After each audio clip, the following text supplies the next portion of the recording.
Dear student, आज हम पढ़ेंगे अपने क्लास 10 के एक्सरसाइज 7.3 के क्वेश्चन नंबर 5 को। तो क्वेश्चन नंबर 5 को पढ़ने से पहले चैनल पर नए तो चैनल को सब्सक्राइब कर लें, वीडियो पसंद आता है तो लाइक और शेयर जरूर करें। तो जो हमारा क्वेश्चन नंबर 5 है, किसी त्रिभुज की एक माध्यिका उसे बराबर क्षेत्रफल वाले दो त्रिभुजों में विभाजित करती है। उस त्रिभुज एबीसी के लिए इस परिणाम का सत्यापन कीजिए जिसके शीर्ष ए 4,-6, बी 3,-2 और जो सी है वो 5,2 है। तो जो हमारा प्रश्न कर रहा है, किसी त्रिभुज की एक माध्यिका, यानी हमारे प्रश्न में एक त्रिभुज दिया है जिसका नाम एबीसी है।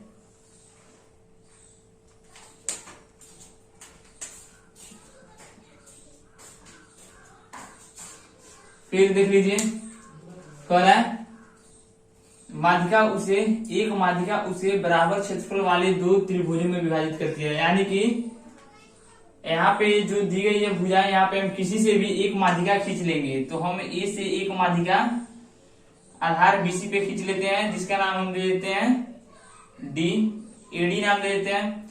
आप तीन शीर्ष है, तीनों से किसी में लेके माध्यिका खींच दीजिएगा, ठीक है।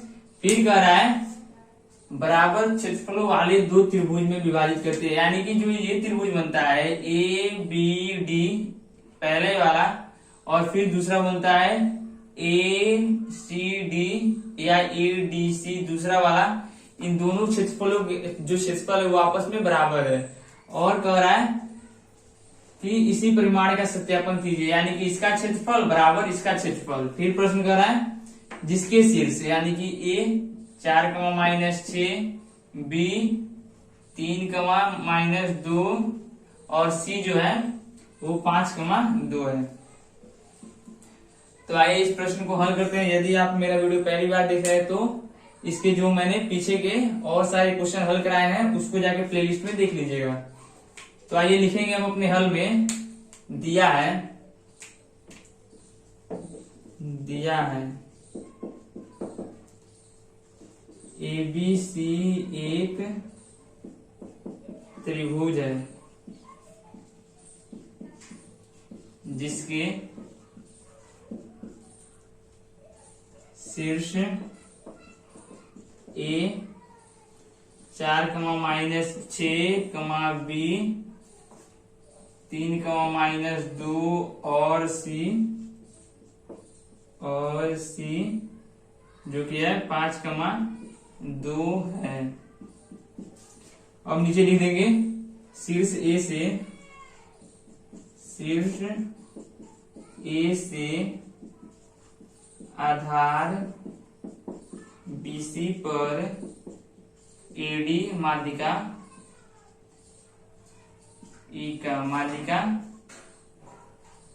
खींचा। शीर्ष ए से आधार बीसी पे एडी माध्यिका खींचा।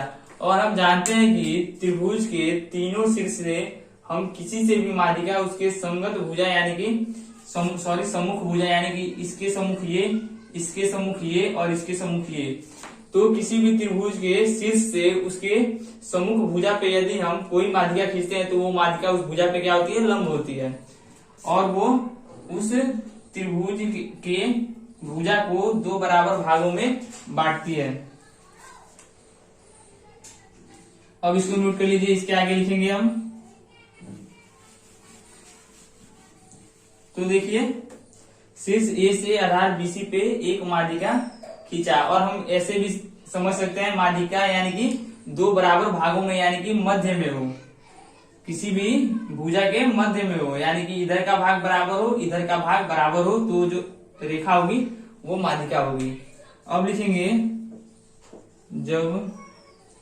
तो लिखेंगे इसलिए, ऐसे लिखते हैं, इसलिए डी के निर्देशांक, इसलिए बिंदु डी के निर्देशांक। तो हमने पढ़ा है कि यदि किसी रेखाखंड को कोई बिंदु दो बराबर भागों में बांटता है तो उसका निर्देशांक होता है x1 + x2/2, y1 + y2/2। ये हमने सूत्र पढ़ा है। अब जब हम इसको हल करेंगे तो देखिए, तो ये आधार BC के लिए बात हो रही है, इसको मिटाता हूं, समझ गए हैं आप इसको। तो जब आधार BC के लिए बात हो रही है तो हम x1 3 को मान लेते हैं, y1 माइनस 2 को, x2 5 को और y2 2 को मान लेते हैं, ठीक है। अब इस मान को उठा के इसमें रखते हैं, तो देख लीजिए x1 यानी कि 3, फिर सूत्र के हिसाब से प्लस, फिर x2 यानी कि 5 और बटे सूत्र के हिसाब से 2 कमा y1 यानी कि माइनस 2 और फिर सूत्र के हिसाब से प्लस y2 यानी कि प्लस 2/2। तो देख लीजिए हल करेंगे तो 3 5 8/2 कमा माइनस 2 प्लस 2 0/2 और इसको और आगे बढ़ा लेंगे तो ये हो जाएगा 2 से 4 बार में कट जाएगा, 4 कमा 0 में किसी भी संख्या से भाग देते हैं तो उसका मान 0 आता है, 4 कमा 0 यानी कि 4 कमा 0 बिंदु डी के निर्देशांक हमने ज्ञात कर लिए। अब मैं इसे मिटाता हूं, यहां तक आपको कोई दिक्कत नहीं है। अब देखिए आगे जब हम जाएंगे तो अब पहली बार या तो इस त्रिभुज का क्षेत्रफल ज्ञात कर ले या तो इस त्रिभुज का हम क्षेत्रफल ज्ञात कर ले, दोनों में से पहले किसी एक को ज्ञात कर ले। तो अब त्रिभुज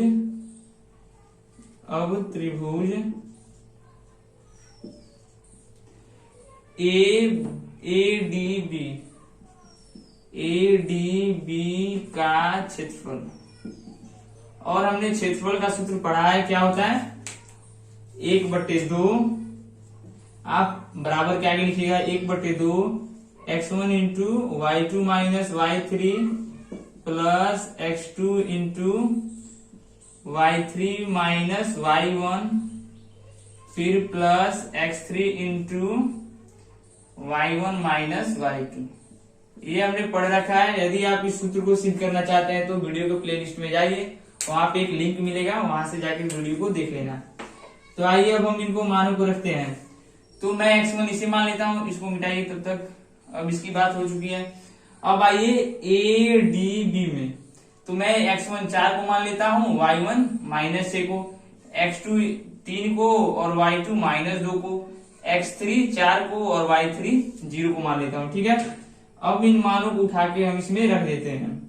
तो 1/2 सूत्र के हिसाब से x1 4 छोटा कोष्ठ y2 माइनस 2 फिर सूत्र के हिसाब से माइनस y3 यानी कि 0 फिर सूत्र के हिसाब से प्लस y2 की वैल्यू 3 है, फिर छोटा कोष्ठ y3 की वैल्यू 0 और फिर सूत्र के हिसाब से माइनस और y1 की वैल्यू -6 तो माइनस माइनस प्लस 6। फिर आइए आगे इसके, अब मैं नीचे लिखता हूं, जगह नहीं है, x3 की वैल्यू 4 और फिर छोटा कोष्ठ y1 की वैल्यू -6 और फिर माइनस y2 की वैल्यू -2 तो माइनस माइनस प्लस और ये बड़ा कोष्ठ। अब हम इसके आगे हल करेंगे तो 1/2 वैसे का वैसे रहेगा, बड़ा कोष्ठ 2 4 है तो 4 को वैसे ही छोड़ देंगे और पहले छोटे कोष्ठ को हल करेंगे। तो ये आ जाएगा -2 फिर प्लस 3 इंटू 6 आ जाएगा, फिर प्लस 4 इंटू -6 में +2 जाएगा यानी कि -4 और बड़ा कोष्ठ। अब इसके ऊपर हल करेंगे, इसे नोट कर लीजिए, यहां तक सारा क्लियर है। अब देखिए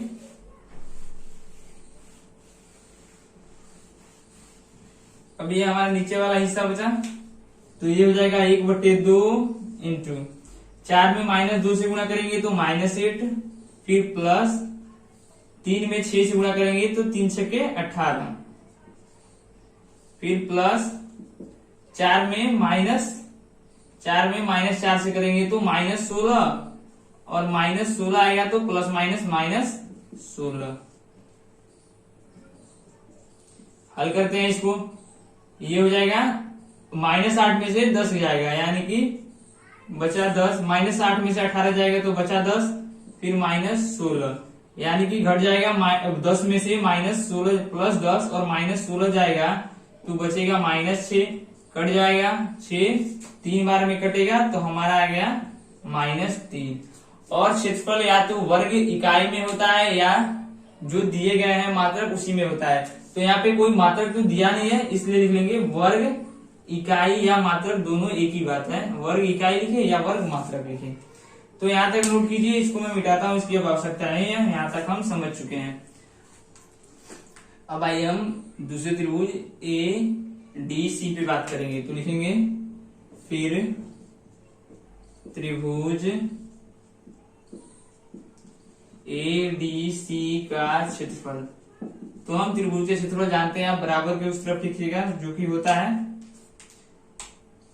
1/2 into x1 into y2 minus y3 plus x2 into y3 minus y1 plus x3 into y1 minus y2। ये हमारे त्रिभुज के क्षेत्रफल होता है।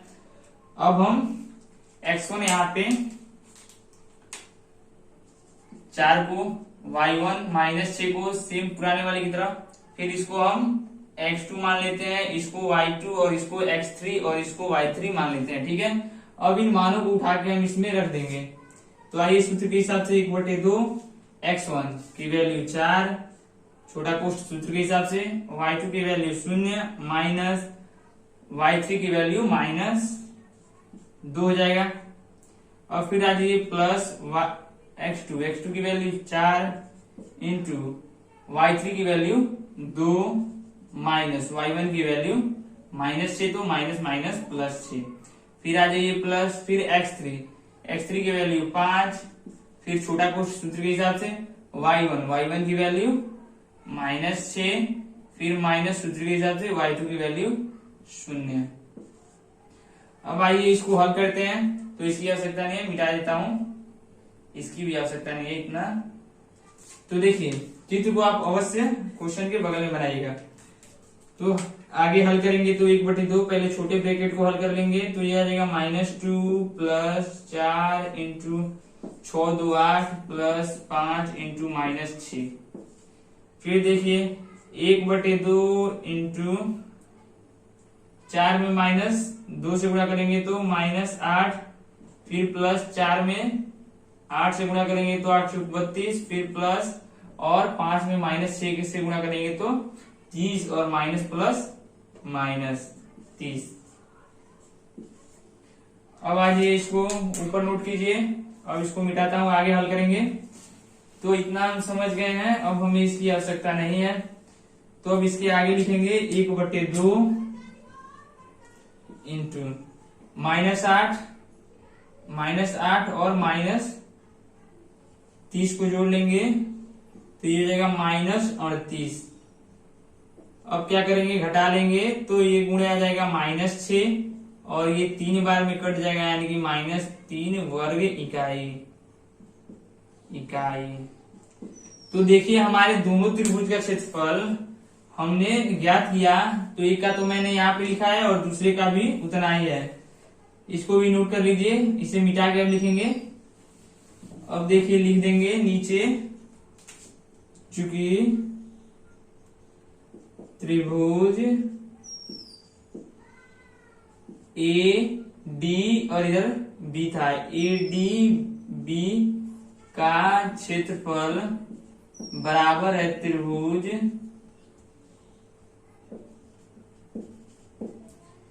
ADC का क्षेत्रफल।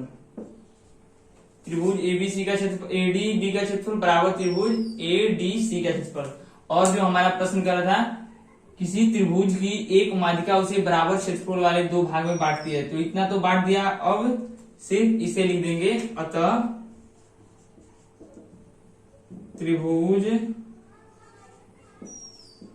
की माध्यिका का त्रिभुज को बराबर क्षेत्रफलों में विभाजित करती है। तो ये हमने सत्यापित कर दिया। तो चलिए इसी के साथ हमारा वीडियो का अंत होता है। यदि आपको वीडियो पसंद आता है तो वीडियो को लाइक करें, चैनल पर नए तो चैनल को सब्सक्राइब कर लें तथा अन्य दोस्तों के पास शेयर करें।